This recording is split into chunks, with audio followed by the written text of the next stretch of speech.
Življenje išče pot.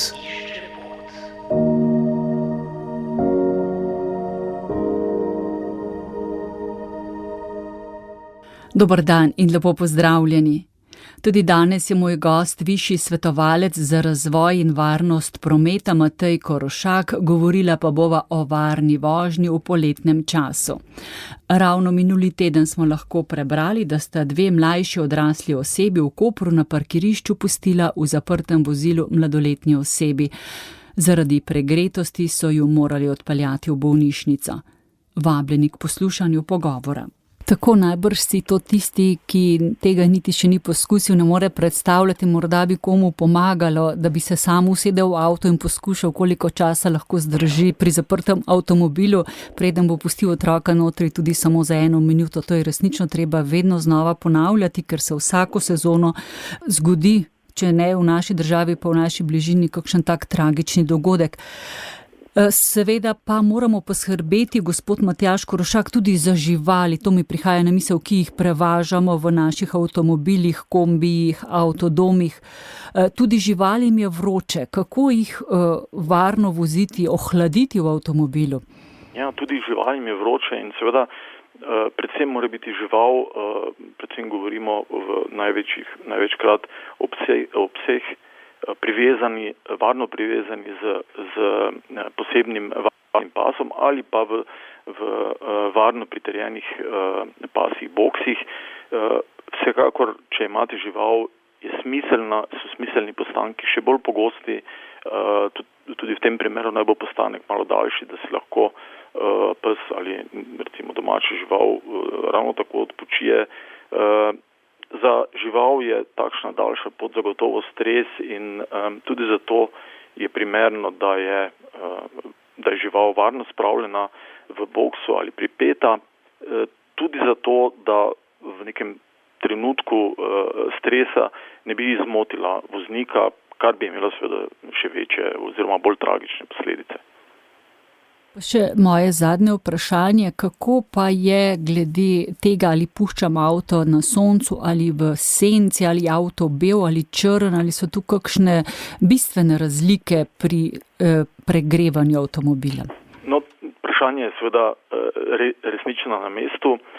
Torej, ti sodobne recimo temu miti in legende o tem, da bo seveda avtomobil da se bo avtomobil, ki je bele barve, bistveno počasneje ogreval, ali da če pustite, kot smo že prej omenila, okna za kakšen centimeter ali 2 odprta, da bo to imelo kak bistven vpliv na temperaturo v avtomobilu. Te zadeve v osnovi ne držijo ali pa držijo v tako majhnem delu, da to praktično nima nobenega pomena. Torej, če je možno, seveda pustite avtomobil v senci že za voljo avtomobila. Raje takrat, ko boste po recimo obisku centra mesta se vrnili v avtomobil prezračite, odprite, seveda tudi zato, da razlike ne bodo prevelike, temperaturne, in potem počasi avto ohlajate z klimatsko napravo, tudi odprta okna in vožnja pri odprtih oknih in z vklopljeno klimatsko napravo v vsakem primeru ni priporočljiva, tako da pri vseh teh zadevah je potrebno biti zmeren, samo na ta način boste lahko na pot odpravili varni in v dobri psihofizični kondiciji. Ko že omenjate klimatsko napravo, pa še to, kolikšna naj bo največja razlika med zunanjo in notranjo temperaturo, da ne škodujemo organizmu? Ja, to je predvsem je to odvisno. Torej, mislim, da je treba k tej stvari pristopiti vseeno malce drugače, namreč pri visokih temperaturah so te razlike večje, pri nižjih temperaturah manjše.